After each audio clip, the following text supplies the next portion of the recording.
नमस्कार सभी प्रिय स्टूडेंट्स। हमने पिछले वीडियो के अंदर जो नीति निर्देशक तत्व पढ़ रहे थे उनके अपन ने कार्य भी पढ़े थे और पूरे नीति निर्देशक तत्वों की हमने चर्चा भी की थी। अब इस चर्चा को अपन आगे बढ़ाते हैं और इस कहानी को एक प्रकार से आगे लेते हैं। तो इसमें कुछ बातें जो कि कार्य हमने पिछले वीडियो में किए थे, एक दो कार्य बच गए थे, वो आज मैं आपको करवा देता हूँ।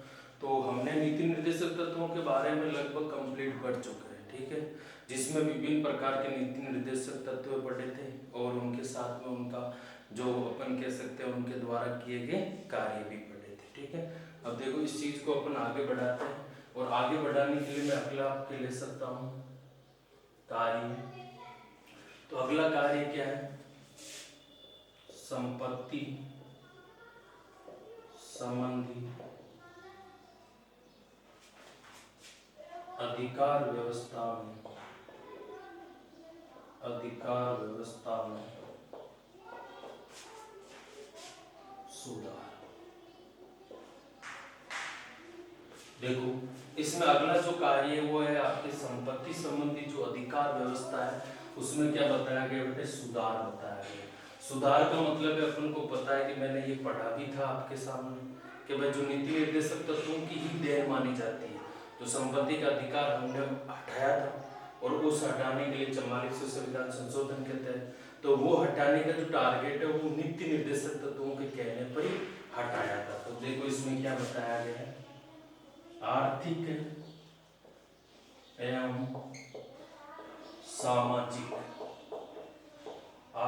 एवं सामाजिक गतिरोध को दूर करने के लिए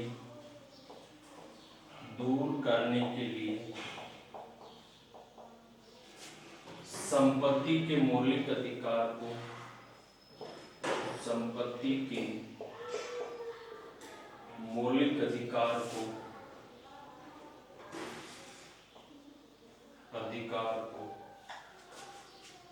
मौलिक अधिकारों की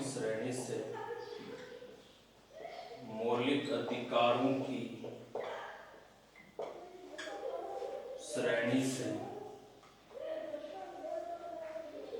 हटाकर अनुच्छेद 300K में डालकर इसे कानूनी अधिकार बना दिया गया। कहने का मतलब ये हुआ बेटे कि जो संपत्ति का अधिकार है उस व्यवस्था में क्या हुआ बेटे? सुधार हुआ। सुधार का मतलब ये हुआ कि संपत्ति के अधिकार को अपन ने पूर्णतः नहीं हटाया, इसमें कुछ चीजों में सुधार हुआ है। सुधार क्या चीज हुई है कि आर्थिक एवं सामाजिक गतिरोध, क्योंकि आपको पता है कि सबसे पहली चीज तो यही है कि आर्थिक और सामाजिक जो गतिरोध है को दूर करने के लिए संपत्ति के मौलिक अधिकारों की श्रेणी से हटाकर अनुच्छेद 300K में डालकर इसे किस प्रकार का अधिकार बनाते हैं? कानूनी अधिकार। अब ये जो कानूनी अधिकार बनाया गया इसके पीछे एक रीजन होता है बेटे कि सबसे पहले जैसे मान लो आजादी के टाइम 15 अगस्त 1947 के बाद की बात करें, फिर हमारा 26 जनवरी 1950 को संविधान लागू हुआ, उस समय ये अधिकार था। लेकिन फिर धीरे धीरे इन्होंने ऐसा सोचा कि यार अब जो चीजें मतलब बहुत सारी संपत्ति ऐसी थी जो कि राजा महाराजाओं के हाथ में थी, तो उनकी जो वंशज थे सबसे ज्यादा जमीनें उनके पास में थी, तो फिर जो संपत्ति का बंटवारा है वो हमारे जो जमींदार मतलब किसान वर्ग के पास नहीं पहुंचता था। इसी प्रवृत्ति को ध्यान में रखकर उन्होंने केवल ये कह दिया कि भाई संपत्ति का हकीकत मालिक है वो सरकार होगी और जो कानूनी तौर पर मालिक है वो संबंधित जो किसान होगा। तो ये बात इसमें आपको स्पष्ट रूप से बताई गई है। तो ये कौन सी व्यवस्था में सुधार है बेटे? संपत्ति संबंधी अधिकार। अब इसको यदि हटाने का तरीका आपसे पूछ ले कौन से संविधान संशोधन के, तो याद रख लेना 44वें संविधान संशोधन 1976 के तहत इसको क्या कर दिया गया बेटे? हटा दिया गया। हटाया नहीं है, इसको कानून किसमें डाल दिया गया 300 के में, और वर्तमान में इसको क्या बना दिया गया एक कानूनी अधिकार। ऐसा क्यों किया, इसका मैंने कारण आपको दिया। आर्थिक एवं सामाजिक गतिरोध को दूर करने के लिए आपसे क्वेश्चन पूछ ले डायरेक्ट कि भाई संपत्ति के अधिकार को क्यों हटाया गया, तो इसका कारण है कि हमारे देश के अंदर आर्थिक और सामाजिक गतिरोध को दूर करने के लिए संपत्ति के अधिकार को हटाया गया। तो क्वेश्चन कैसे भी पूछा जा सकता है, तो इसका थोड़ा सा आपको इसमें ध्यान रखना है। तो ये भी एक आपके किसका मतलब मैं तो माना जाता है नीति निर्देशक तत्वों का द्वारा किया गया कार्य। अब एक नीति निर्देशक तत्वों द्वारा किया गया लास्ट कार्य है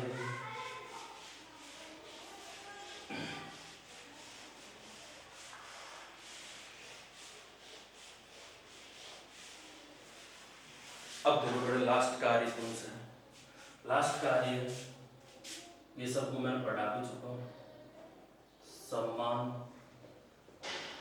कार्य के लिए सम्मान वेतन की व्यवस्था, इसको भी हमारे देश ने अपना लिया। आज अपन देखते हैं तो इसमें क्या सम्मान कार्य के लिए सम्मान वेतन की व्यवस्था, तो इसमें भी सीधा साफ जगह है कि भाई सम्मान कार्य के लिए सम्मान वेतन का मतलब ये हुआ कि चाहे वो स्त्री हो चाहे वो पुरुष हो, उसमें कोई भेदभाव नहीं किया जाएगा। यदि वो एक सेम कार्य कर रहा है तो उनका वेतन भी क्या होना चाहिए, सेम होना चाहिए। तो देखो इसमें कुछ इंपॉर्टेंट बातें हमें याद रखना, भाषा, वर्ण, लिंग आदि के आधार पर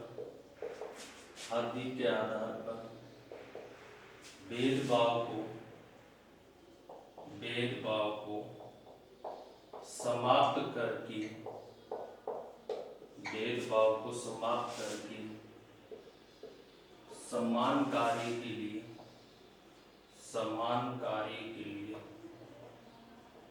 समान वेतन प्रक्रिया को अपनाया गया।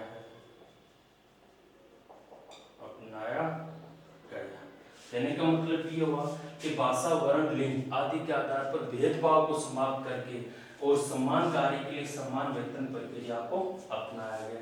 तो ये भी एक इसमें इंपॉर्टेंट बात है। अगली इसमें अपन बात याद रख सकते हैं, इसके तहत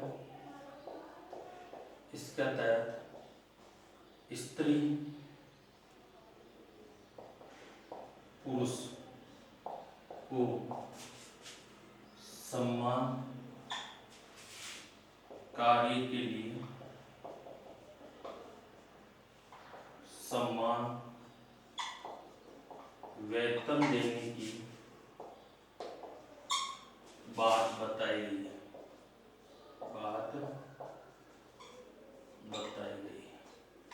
तो कहने का मतलब ये हुआ कि जो इसके तहत स्त्री और पुरुष को समान कार्य के लिए समान वेतन देने की क्या बताई गई है बेटे, बात बताई गई है। तो ये भी एक इसका इंपॉर्टेंट भाग है जो अपन को आगे कवरेज करना, ठीक है।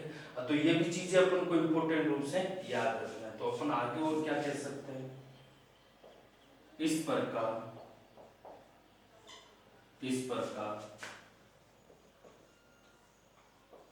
नीति निर्देशक तत्वों के तहत सरकार ने एक लोक कल्याणकारी व आदर्शवादी समाज की परिकल्पना को प्रस्तुत किया। कहने का मतलब ये हुआ कि इसमें अपन देखो आगे किस प्रकार से डिनोट करना है अपन को कि समान कार्य के लिए समान वेतन की व्यवस्था अपनाई गई है। इसके तहत स्त्री और पुरुष को समान कार्य के लिए समान वेतन देने की बात बताई गई है। और हमने आपके अनुच्छेद नंबर कौन से पढ़ा था, 39 अरे 39 नंबर अनुच्छेद में हमने पढ़ा था ना। तो वही चीज वापस बात आ रही है। इस प्रकार की नीति निर्देशक तत्वों के तहत सरकार ने एक लोक कल्याणकारी और आदर्शवादी समाज की परिकल्पना को क्या किया है, प्रस्तुत किया है। तो ये चीजें अभी अपन को संपत्ति के अधिकार में याद रखना है। तो बेटे ये अपने जो प्रमुख थे, ये थे अपने नीति निर्देशक तत्वों के द्वारा हमारे देश में किए गए प्रमुख कार्य, और इन्हीं के आधार पर हमने बहुत सारे कार्य किए, जैसे भूमि सुधार, पंचायती राज, नगरीय शासन, पंचवर्षीय योजना, या आगे अपन देखें तो बड़े उद्योगों का राष्ट्रीयकरण, कमजोर वर्गों का उत्थान किया हमने, और इसी प्रकार समान कार्य के लिए समान वेतन लागू किया, और इसमें जो भेदभाव की प्रवृत्ति है उसको हमने समाप्त किया, और सामाजिक, राजनीतिक, आर्थिक सभी क्षेत्रों में नीति निर्देशक तत्वों ने अपना बहुत ही बड़ा योगदान दिया। तो ये सबसे इम्पोर्टेंट कार्य थे जिनको अपन को विशेष तौर से याद रखना है। अब देखते हैं आगे की प्रवृत्ति। यहाँ से ये चैप्टर कंप्लीट होता है। अब अपन एक चैप्टर आगे क्वेश्चन पूछा जाता है, बहुत इंपॉर्टेंट क्वेश्चन है भाई, कि मौलिक अधिकार और नीति निर्देशक तत्वों में अंतर। बहुत इंपॉर्टेंट लाजवाब क्वेश्चन है, आपको इसको विशेष तौर से याद रखना।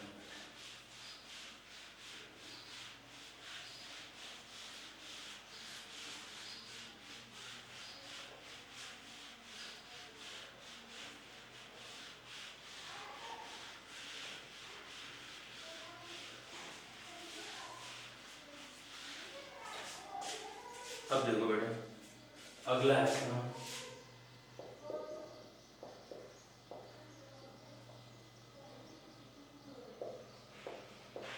मौलिक अधिकार एवं नीति निर्देशक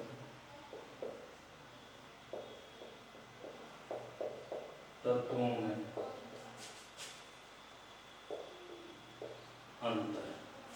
अब देखो इन दोनों के अंदर कुछ समानता होते हुए भी इसमें क्या कुछ चीजों में अंतर पाया जाता है। तो सबसे पहली लाइन ये भी लिखना है अपन को, इनमें समानता एवं एक दूसरे की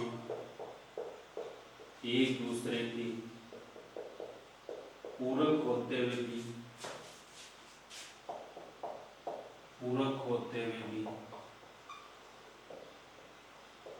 कुछ क्षेत्र में भिन्नता है।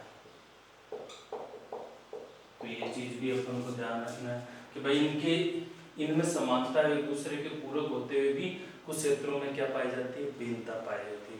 जैसे सबसे पहला अपन अंतर लिखना है, तो सबसे पहला अंतर क्या है, कोई बात, सबसे पहला अंतर क्या है, मौलिक अधिकार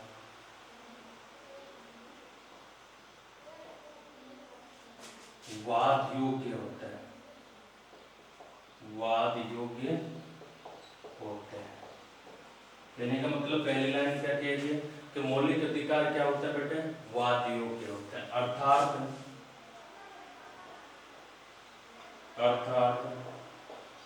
इनका हनन होने पर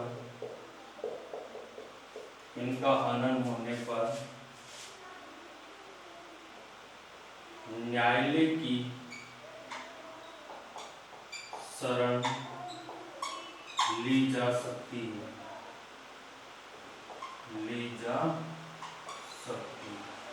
कहने का मतलब ये हुआ कि जो मौलिक अधिकार है वो हमेशा क्या बेटे, वाद योग्य है। अर्थात इनका हनन होने पर अपन क्या न्यायालय की शरण ले सकते हैं, ठीक है ना। तो ये चीज अपन को इसमें ध्यान रखना है। जबकि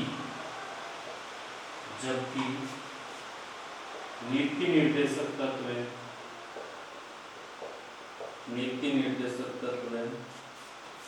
अवाद योग्य, क्या बेटे, अवाद योग्य है। अर्थात इनका हनन होने पर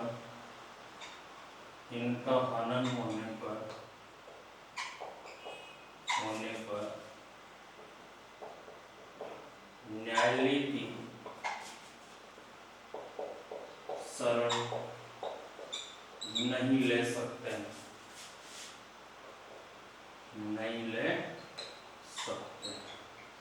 तो ये पहला अंतर है। तो देखो सबसे पहला अंतर एक बार अच्छे से देखो कि मौलिक अधिकार हमेशा क्या होते हैं बेटे, वाद योग्य होते हैं। वाद का मतलब होता है जिनका हनन होने पर अपन सीधे कहां पर जा सकते हैं बेटे, सर्वोच्च न्यायालय या राज्य के उच्च न्यायालय में जा सकते हैं। और जबकि नीति निर्देशक तत्व होते हैं ये हमेशा बेटे क्या होते हैं, अवाद योग्य होते हैं, अर्थात इनका हनन होने पर अपन न्यायालय की शरण नहीं ले सकते। ठीक है, दूसरा अंतर देखो, मौलिक अधिकार, मौलिक अधिकारों की प्रकृति नकारात्मक होती है,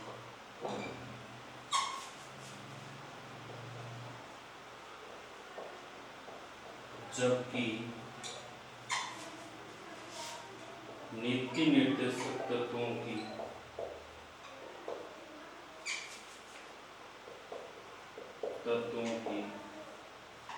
प्रकृति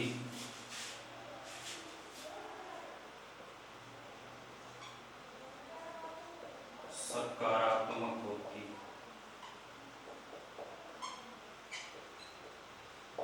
कहने का मतलब है दूसरी चीज क्या आई कि इनकी जो प्रकृति है वो हमेशा कैसी है बेटे, नकारात्मक है, जबकि नीति निर्देशक तत्वों की जो प्रकृति है वो कैसे बेटे, सकारात्मक है। अब सर ये नकारात्मक चीज क्या है, इसको एक बार अच्छे से समझते हैं कि नकारात्मक का मतलब ये होता है बेटे कि जो भाग नंबर 3 है, एकमात्र ऐसा भाग है हमारे संविधान के अंदर जो हमारी जनता को प्राप्त है। मतलब ये किसी राजनीतिक पार्टी या किसी संविधान को ज्यादा मतलब मजबूत न करके जनता को मजबूती प्रदान करता है, और वो भाग नंबर आपके कौन सा बेटे, तीसरा भाग नंबर है। तो अपन कह सकते हैं इस भाग के तहत अपन सरकार को झुका सकते हैं। तो झुकाना मतलब सरकार के लिए या संविधान के लिए क्या हो गया, नकारात्मक है।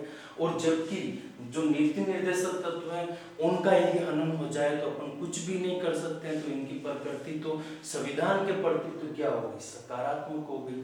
तो ये दो अंतर हो गए। ठीक है, तीसरा अंतर आप दे सकते हो, एक बार इनको लिख लो, तीसरा मैं आगे लिख देता हूँ, तो ये दोनों याद रह जाएंगे। ठीक है, अगला देखिए,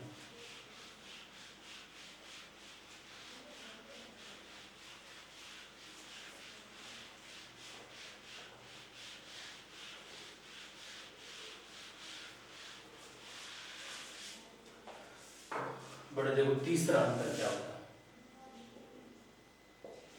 मौलिक अधिकार, मौलिक अधिकार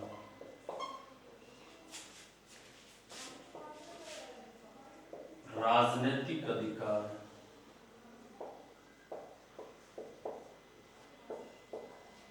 जबकि नीति निर्देशक तत्व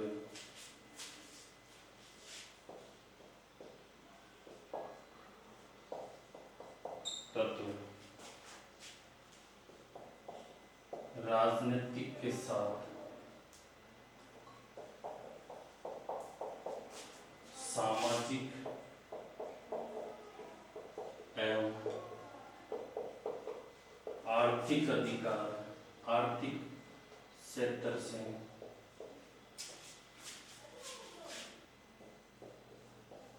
संबंधित है। तो ये भी एक अंतर हो गया। ठीक है, अगला जो चौथा अंतर है वो है मौलिक अधिकार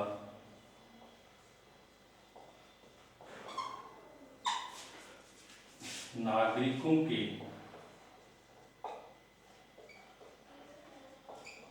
व्यक्तिगत अधिकार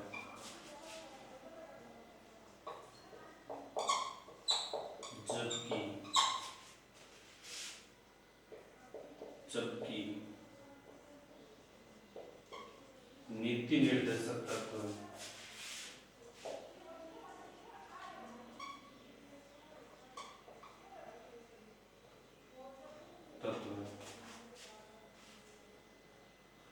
एक प्रकार के नैतिक बंधन है, नैतिक बंधन। ठीक है, तो ये चार अंतर है, आपको विशेष तौर से याद रखना है। कि अगला क्या बताया मैंने कि मौलिक अधिकार राजनीतिक अधिकार है, जबकि नीति निर्देशक तत्व राजनीति के साथ साथ इनका संबंध है वो किससे रहता है बेटे, इनके साथ साथ सामाजिक एवं आर्थिक क्षेत्र से भी इनका क्या बेटे संबंध है और संबंधित है। तो इसका मतलब है कि नीति निर्देशक तत्वों के बारे में मैंने बताया था कि इनका संबंध सामाजिक, आर्थिक, राजनीतिक सभी प्रकार की क्रियाओं से इनका क्या होता है, संबंध होता है। और एक प्रकार से देखें तो ये नागरिकों के व्यक्तिगत मतलब खुद के अपने अधिकार है, जबकि ये केवल जो है ना चीज ये नैतिक बंधन है। बंधन का मतलब है कि इच्छा के अनुसार है, जिस सरकार की इच्छा होगी तो लागू कर देगी और नहीं होगी तो नहीं करेगी, लेकिन कुछ शर्तें होती है। पथ प्रदर्शक का कार्य, इस प्रकार का कार्य भी ये करते हैं, तो ये भी अपन को विशेष तौर से याद रखना, ठीक है। तो ये चार आपके प्रमुख रूप से अंतर आपको मौलिक अधिकारों में याद रखना। अगला